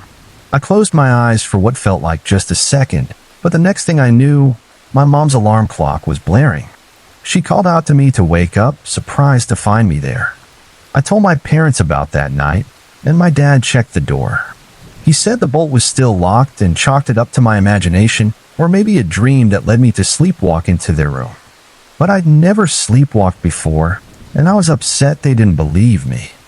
Even now, they're skeptical when it comes up in conversation. To this day, I check the doors and windows every night before bed and fall asleep listening for any unusual sounds. Needless to say, I've become a very light sleeper. My friend and I, we both love camping and survival stuff. We were the kind of guys who almost never got invited to parties or the fun stuff in school. Even back in elementary school, we were able to explore and enjoy our hobbies at a very young age. He told me that about 3 years ago, he was camping in one of our favorite locations. In fact, he was at our favorite campsite in this particular state forest when he said he experienced something a little off-center, as he put it. I remember saying to him with a slight laugh in my voice, "What? Aren't we a little off-center?" He replied more seriously than I'd ever heard him be. "No, seriously, bro. This would have rattled you a little bit, too." There was a pause before I replied, "Okay, you've piqued my interest." He went on to tell me that he had just returned to the campsite after retrieving some firewood. It was starting to get dark. Before starting the fire, he wanted to take a shower in the bathhouse next to the campsite. Hence why it was our favorite spot there, because we didn't have to go far to do our business or shower. He grabbed some clean clothing, headed in to rinse off. Well, while he was showering, he heard several thuds on the roof. He thought maybe it was some pine cones falling from trees or possibly some pricks messing around with him, so he ignored it. He reasoned to himself that it only happened 3 or 4 times, so it wasn't a big deal. After about 10 minutes, he finished up, grabbed his dirty clothes, and went back to the campsite, which literally touched the bathhouse. At this point, it was pitch black out, and the only light came from the lights inside and around the bathhouse and the crappy streetlights. Now, let me describe this little area quickly. This area is thick forest thick in many spots. When you come out of the men's side of the bathhouse, what you're greeted with is woods. The tree line starts about 50 feet from the door. This particular patch of forest wasn't so thick as to feel claustrophobic, but one could easily hide if crouched and not moving. Of course, there are several paths cut out by both humans and animals. On the other side of the bathhouse, where the women's room is located, there's a small road that circles around this camping section, with other tiny roads and paths cutting through to get to the other side of the loop. And, of course, campsites are dotted around. There's also a lake maybe 150 feet away from the women's side of the bathhouse. I mention that because it's important later. Anyway, he comes out of the bathroom, takes a left to get to his truck, which was maybe 50 or 60 feet away, with his tent about 10 feet away from that. He hears something in the woods off to his right, a branch snapping. Not a twig, a branch. And judging by how high off the ground it seemed, it caught his attention. He looked but thought, or possibly hoped, it was just his imagination. He put his clothing into a laundry bag in the back seat of his truck, then went to stand outside the men's room door to see if he saw anything in the woods. Now, I'd like to point out that the ground outside the men's room also sort of dips and then comes back up to an extremely odd parking lot that hasn't been used in over 20 years. I remember being a kid and seeing the asphalt, but only barely. Now it's not even there. It's all overgrown with grass and weeds. The old parking lot is about 100 feet from the men's room entrance, with vegetation the way I described earlier. My friend lit a cigarette and scanned the area. After 10 minutes, he had finished his cigarette, dropped it, and stomped it out. When he looked up, he saw them 2 sets of blood-red eyes staring directly at him. Now, I like to mention that John and I are kind of nuts. Very few things scare us, but it scared the hell out of him. He knew enough not to panic, but also not to stay there too long either. He stared for a moment, trying to take in as much detail as possible. He then slowly walked to his truck and got out a small Remington shotgun, the kind with no butt and a short barrel. He loaded several shells into the tube and pumped one into the chamber for good measure.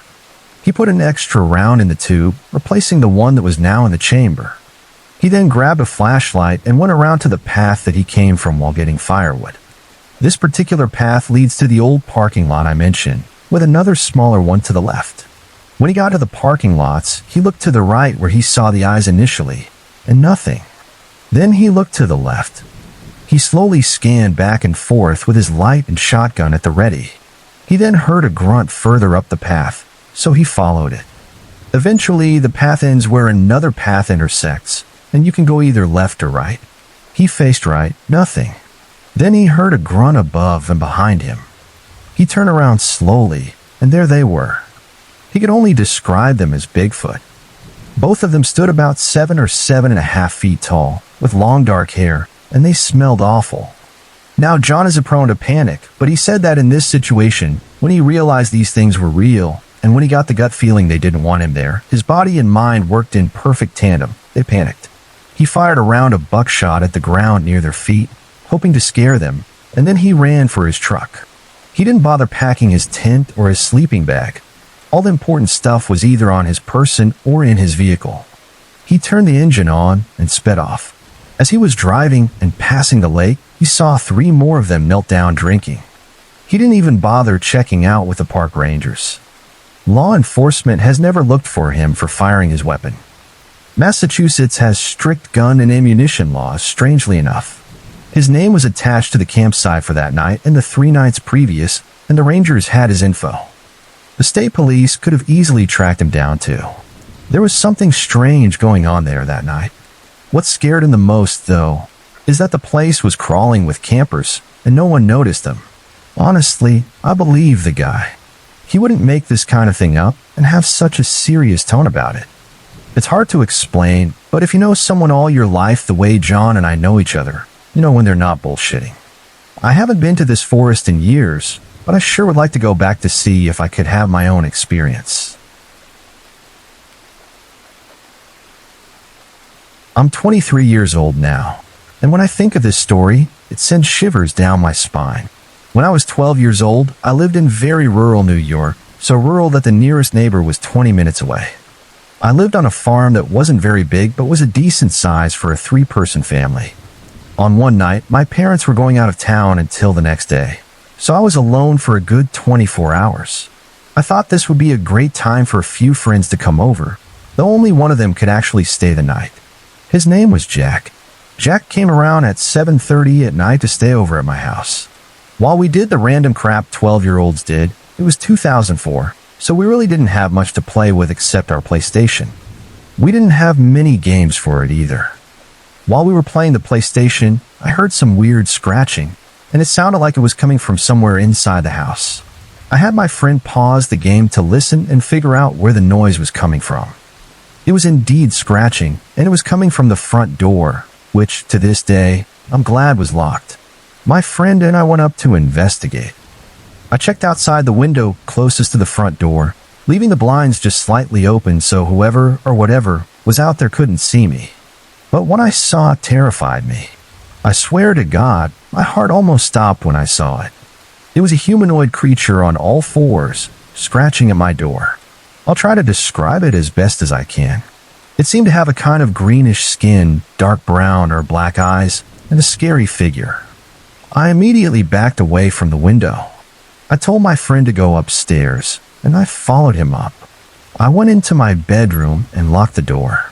I grabbed a crappy pocket knife that couldn't do much damage, but I felt safer with it. The scratching got louder and louder, as if it was moving across the house toward the side where my bedroom was. I tried to look out of my bedroom window, but I couldn't see anything from the angle I was at. As we were sitting there, I started hearing screeching, and then I heard banging against the side of my house. I listened in terror as this thing banged and banged for what seemed like forever. Then, all of a sudden, it just stopped. I looked out the window quickly, and I saw the creature run away into the forest behind my house, going into the tree line. As I was watching it running on all fours, it turned around and looked me dead in the eyes before just running off into the forest. My friend and I didn't get any sleep that night. Being so young, we thought about calling the police, but we reasoned against it, thinking no one would believe us. In the morning, though, I told my parents what I saw, but they said it was just our imagination. I tried objecting again and again, but they always said that it just wasn't real. When I was 19 years old, I moved out and have lived in the same house I live in now. I've since gone back to the old house, which has now been demolished after my parents moved out. The land was purchased by some local people and is now being used for farming. Nothing happened on my return, but I'll never go back to that place again. My friend and I haven't been in contact for a long time, so I never got to reminisce about the past experience with him. But I swear to you, this whole story, it's true, and it was one of the scariest nights of my entire life. I will never forget what we saw and heard that night. It has influenced my attitude toward the ocean and made me question what is really out there. This encounter took place all the way back in the June or July period of 1993 in the Southern Ocean, at a distance of 3 or 4 days sail off the south coast of Western Australia. I used to work on a deep-sea trolling boat back then, and the job involved going out for 2 or 3 weeks at a time, bringing back tuna, mackerel, and other varieties of deep-sea produce. On this particular expedition, we had already been on the water for a good 6 days and had made a great start on the catch. We then had the misfortune of running into a really bad storm, which threw colossal waves at the vessel, causing the captain to divert the boat southwest instead of due south, taking us off our intended route. It was getting near the evening on the 6th day from memory when a dense and heavy fog descended on the water, which often happens following a storm over the ocean. That night, we killed the engines and stayed put in order to avoid drifting further off course and began to wait out the fog. I was in the freezer bay below deck, packing the day's catch into ice caskets for storage, when I heard excited voices coming from above. I went up and saw that there were 6 crew members whispering intently and peering into the fog. They were shining flashlights off the starboard side of the boat. "Can you hear that?" someone asked. Sure enough, Over the sound of the rolling water, heavy splashes could be heard not more than 30 meters from the starboard side. We were debating over what it could be when the splashing abruptly stopped. We went quiet and tried to pick up the sound again over the waves, but there was nothing. What followed, though, was a horrible smell, a strong odor of dead fish and rotting guts. It was so bad that some of us were dry heaving on the deck. My eyes were watering from the odor, but as I rubbed them, I became aware that there were sounds coming from over the water. These sounds chilled us to the bone. They were a cross between a hissing and a gasping noise, like a cat's, but much deeper in pitch. What's more, the sounds indicated that whatever it was moving around the back of the vessel. We carefully crept to the port side, hoping to catch a glimpse of it through the fog as it circled the boat. The torches did little to cut through the fog, but we could make out a large silhouette about 10 meters from where we stood. The shadow was protracted onto the fog as it floated through, moving only slightly. The tension was so heavy it felt like I was going to have a heart attack as we stood just watching. We were afraid that it would try to ram us, but the shadow kept its distance. It made another half circle around the boat, coming within our view briefly before slowly submerging back down under the water. We waited there in silence for at least 20 minutes before someone asked, "What the hell was that?" None of us had any credible answer, so we just shook our heads at one another, not daring to believe what we had just witnessed. In the short moments that it came into our view, I did catch a glimpse of the anatomy. From what I and others saw, there was a thick upper portion of the body visible from the water, with black armored skin that had a creepy sheen to it. I didn't see the head, but one of the crew who was standing near the end of the boat did, and he told us that it was long and flat and tapered. The eye, he saw it, was small and had a blue-purple color. The portion that we saw indicated that the animal we saw was at least the size of the boat, maybe bigger, which puts the estimated size at greater than 35 feet. We talked about the sighting for hours below deck afterward, despite instructions to get some rest. It was so unexpected and both terrified and intrigued us. To this day, I have no idea what we encountered that night. People have speculated everything from whales to sharks. We will probably never know for sure. I have never looked at the ocean the same way since, and I've never entirely felt at ease when on the water again, because we really have no idea what is out there. When I was 6 years old, my dad had been working as a prison guard for over a year. He was assigned to a new block housing some serious criminals, just one step away from the isolation unit. A guy named Jordan, only 16, was transferred to this block for causing trouble elsewhere. He was charged for his involvement in a twisted, sexist cult that treated women and girls like property for men to do whatever they pleased. For over a week, Jordan would stare at my dad during his shifts, sitting by the bars, watching him for hours on end. My dad, a friendly guy who didn't like to discriminate or stir up trouble, often got pushed around by other guards, sometimes worse than the inmates themselves. So he kept quiet about being watched. They're already in prison, he thought. What's the worst that could happen? He was dead wrong. After 2 weeks of this nonsense, Jordan finally gestured for my dad's attention. With bars between them, Dad walked over to his cell. Jordan pulled out an envelope stuffed with pictures, 68 of them, showing me getting off the school bus, walking on my street, going about my daily routine. Horrified, Dad flipped through them as Jordan demanded special treatment, saying, "Or I'll have someone collect what is rightfully mine." Panicked, Dad reported him. Jordan was moved to isolation, and because of the cult's intensity, my family was relocated to Idaho. Dad joined the military police until he was called to active duty a few years later, around the time I turned 10. I had no idea what had happened. 2 weeks before Dad shipped out to Iraq, we were getting family pictures taken at a local park for keepsakes, in case he didn't make it back. It was a sad day. After sitting still for what felt like hours, all 9 of us, we had a big family, were free to play in the park. My sister Heidi, my closest and only best friend of the time, yanked me into a crawl tube between the play sets. Peering through the softball-sized holes, she whispered, "You see that guy? He's been following us since we left the bathroom." Heidi, a year older, was way more aware of our surroundings than I was. Sure enough, there was a man, 5 feet 8 inches, well-built, Hispanic, standing there watching. 10 minutes later, we left for home. Weeks passed, and I started seeing this man everywhere. Always a street away, close enough for me to notice but too far for anyone else. Whenever I tried pointing him out to teachers or friends, he vanished. Being so young, I thought I was going crazy. Then, on a Friday, Heidi saw him as we got off the bus. "There's that guy," she said, not so quietly this time, making him stare at us intensely until we went inside. This went on for about a year, and Heidi was the only one who could confirm he existed. I told my parents, but they never caught him in time. On my 13th birthday, I got a letter in my homeroom class after lunch. Thinking it was from a friend, I didn't think much of it. Inside was a beautiful pink card with pop-up flowers and monarch butterflies. I admired it, expecting a cute rhyme or sweet note. I was dead wrong. The message read, "Hello, I know you've been seeing me. If you tell anyone about me, you'll disappear. I would not like to do this since you are not ready yet. You don't know it yet, but you belong to me, promised to me by Allah. You were chosen to be part of something special." My heart skipped a beat, maybe two. I was frozen in fear, unsure if this was real or a sick joke. I showed Heidi, and I still have that card to this day. After that, I didn't see him for 3 years. I thought he was gone and forgot about him. Until my 16th birthday.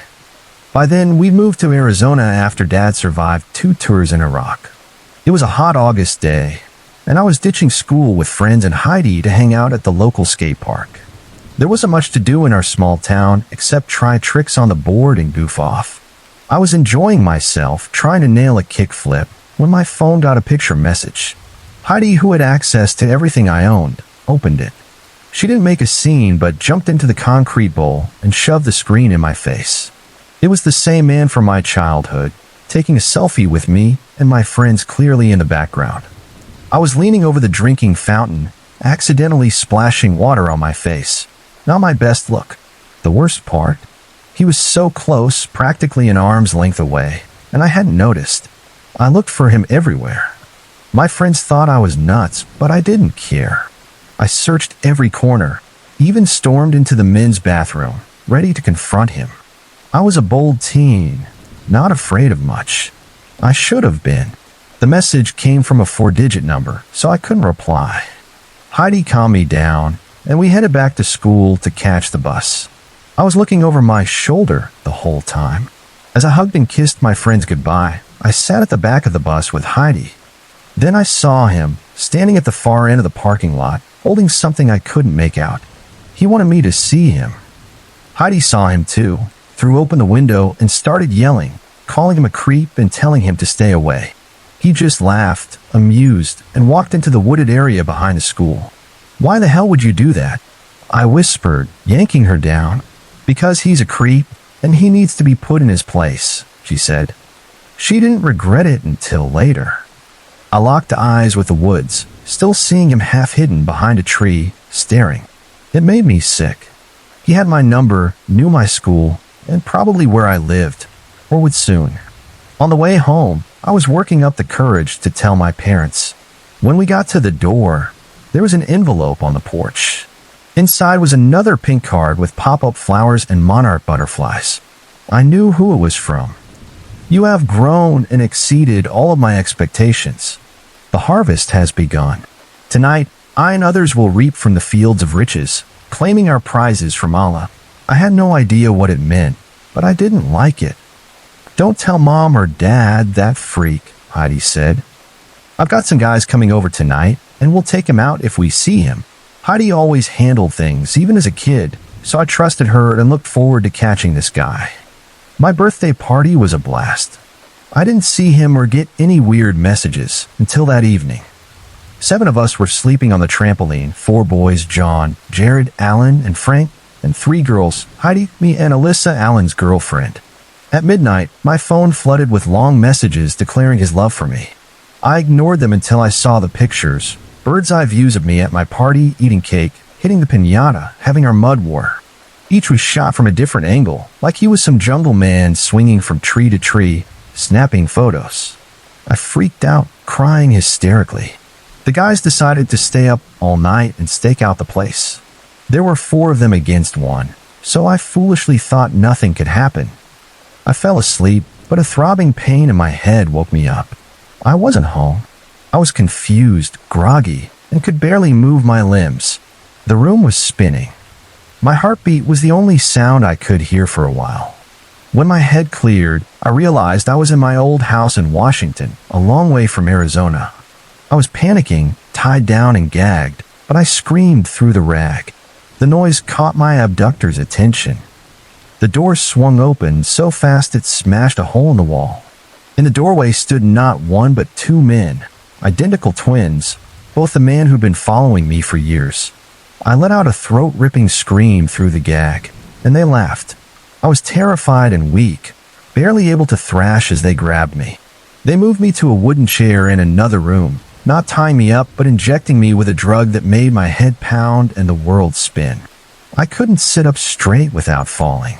They took turns with me off and on for what felt like forever. No clocks, no windows, just blankets covering everything. Maybe in the middle of the night, they got a phone call, high-fiving and cheering about someone coming home after years. I didn't like the sound of that. Still stuck in the chair, I craned my neck to scan the kitchen area for an escape. There was a window to my left, near the main road. That was my way out. Hours later, the men came back, reeking of booze. "We have a treat for you," one said, stroking my hair possessively. "He'll arrive soon." A knock at the front door sent them jumping with excitement. One stayed with me while the other ran to answer, joined by cheers and laughter. A third man walked in, not a twin but clearly a brother, same age, similar features. He was overjoyed to see me. "She's still under, right? Awesome. You'll have the honors of helping yourself to her before the bonding ceremony." "Don't mind if I do," he said, starting to undress and straddle me as the others left to grab food or drinks. As soon as I knew they couldn't see or hear me, I threw him off with every ounce of strength I had and slammed myself into the window. The blanket softened the cuts, and I sprinted naked down the street, screaming for help. A police officer, already staking out the house, saw me and threw me into his car to spare me more embarrassment. Before I knew it, the house was surrounded. I watched them cuff all three men while I was handed a blanket and scrubs. The middle one smiled and winked at me, making my skin crawl. After 2 days of sorting out who I was and arranging my return to my parents, I learned what was going on. The three men were triplets, born to a cult that chose perfect spouses for its members. Each family had 2 or 3 men who picked women to carry their seed. The chosen had to be fully developed, so they'd stalk them for years.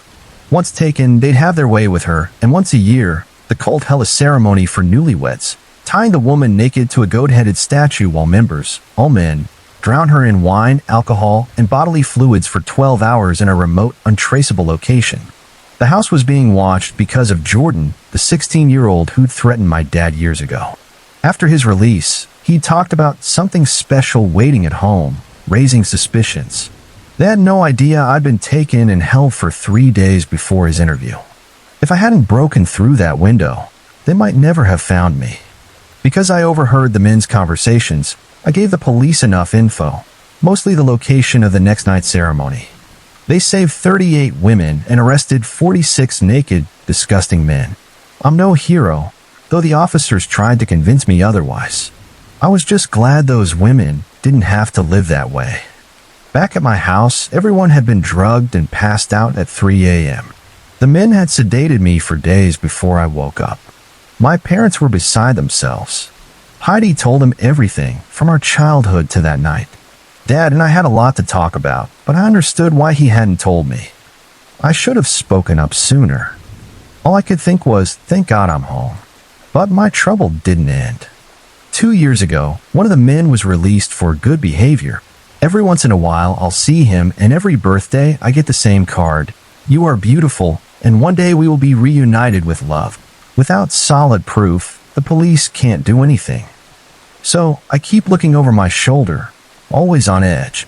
This isn't how life should be, and there's nothing I can do. This event happened to me about 2 months ago. The situation and those involved were never officially resolved. I now realize that it was a stupid decision on my part. Although I probably won't stop hacking anytime soon, nor will I quit using the deep web or Tor to access it, I will never again attempt to take another hacker's work because, as I learned, that is not a good idea no matter how skilled you may be. To give you some backstory, I'm a 17-year-old male, currently a senior in high school. Ever since my freshman year, I took a real interest in coding, which quickly led me down the road of computers and hacking. Through my high school career, I became quite skilled at writing scripts, coding, and programming. This allowed me to make the internet my personal playground. By the end of my junior year, I was so well known in my school for hacking that I usually made a monthly visit to our IT office, where they would accuse me of tampering with some website or pranking a student. But there was never enough evidence for them to do anything. I eventually started getting paid for writing scripts for others, hacking into accounts, or unlocking folders. Eventually, I grew bored with this and began exploring new ways to become better and more powerful. I had known about Tor for a long time and had even used it once or twice, but I had never really thought of it as a tool for hacking. That all changed in my senior year of high school when I began exploring more and more into Tor and the deep web. It was full of opportunity and tools I could use to take my hacking to a new level. One of the things I enjoyed most was the utter lack of censorship and government monitoring, along with the anonymity. I was nonetheless careful, always running tails and disabling my Flash player and scripts. Tor provided me with a hacker's breeding ground. There were forums where I could learn from other hackers and a whole unrestricted lot of sites which you could tamper with or hack without any backlashes, as long as you knew what you were doing, and I did. Wanting to continue expanding my capabilities in hacking, I set about building a botnet. For those of you who don't know, a botnet is a collection of computers under the control of a hacker remotely, without the owner's knowledge. It was about a month into my use of Tor and the deep web for hacking when I set out to build one. With what seemed like a miracle, I stumbled upon a site on the deep web titled Botnets for Rent.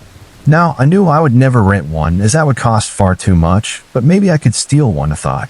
Before this, all I had done on the deep web was hack and take down illegal and perverted sites I stumbled upon for practice. But stealing a botnet was a whole new level.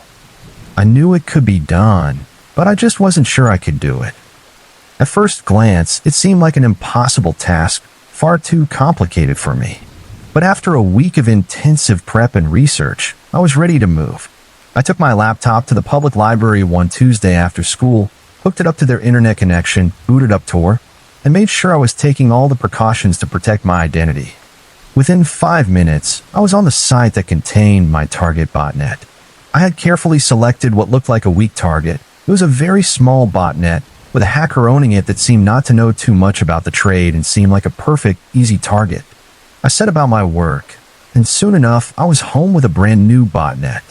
After about a week of using the botnet for various purposes, it suddenly wasn't there anymore. I no longer had the controls. The Trojan virus I had been using to control the computers and the botnet was gone.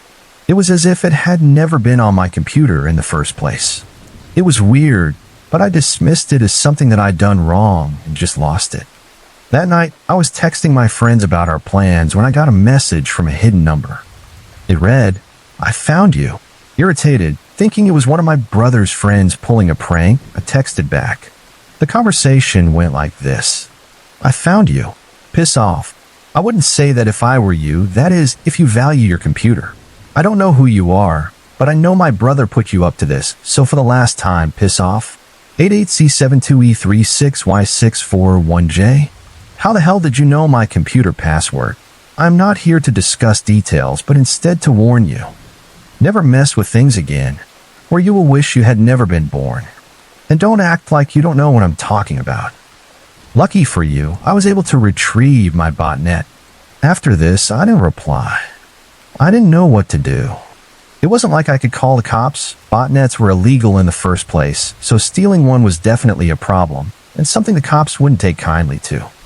I decided the best course of action was to just ignore the hacker and beef up my computer security. About 4 days later, I got curious, though, and decided I wanted to know who this guy was. That night, I attempted to trace his computer. I still knew where the botnet site was, so after some digging, I was able to pull his IP from a message he had posted to the chat feed on the site. After some more work, I traced him back to an address. I won't disclose it, but I'll say it was in northern Canada. After finding this and looking into who the owner could be online for about an hour, I came up empty-handed. I wrote down the address and closed my laptop, deciding to figure it out later. 2 days went by with no further progress into who the person could be. It was Friday afternoon, and the final bell had just rung to let school out. I was walking down the hall, talking to my best friend, when my phone lit up. It was a call from a hidden number. Instantly, I must have looked shocked because she asked if I was okay. I said, yeah, and then I had to take this. I answered and said, hello. For a second, there was no reply. Then all of a sudden, I heard a voice say, tracking me, huh? That might not be too good for your health. Then he started to read off what at first seemed like random letters and numbers until it hit me. He was reading my license plate number. I suddenly took off running for the student parking lot. My best friend, who had been watching my panic build during the entire conversation, took off after me to see what was up. I'm a cross-country runner, and I reached the lot in no time. As I approached my car at a sprint, I saw a deep green car suddenly peel away. I unlocked my car and fled out of there. After this car, my friend watched me fly out of the parking lot in pure confusion. Now, even though I made it out of the parking lot quite fast, there were already several cars between me and the green car, and he slipped away without a problem. Irritated, I drove home. As I parked my car, I got out and noticed something. There was a note that had been sitting on the window under the wipers. It read, "This is your last chance to stop snooping." Under it, it had my address, phone, and all my passwords to various websites and social media accounts. I was stunned but more angry than anything. That night, I had a long talk trying to explain to my friend what had happened. She urged me to tell someone, but at this stage, it had gone too far, and I knew law enforcement. They wouldn't help, and neither would my parents. I decided to stop digging, and I received no more harassment. It's been 2 months now, and nothing has happened. Now, I know I was technically the instigator in this situation, and I know that some people may view hacking as wrong, but still, that was quite a scary experience. I'm at least glad that the person, whoever he may have been, had at least some morals not to take things any further than that. However, I still wonder what he was hiding so much that he would go to that extent to stop my prying. It doesn't make any sense because it was just a simple botnet in my mind. There has to be more, a lot more, but I guess I'll never know.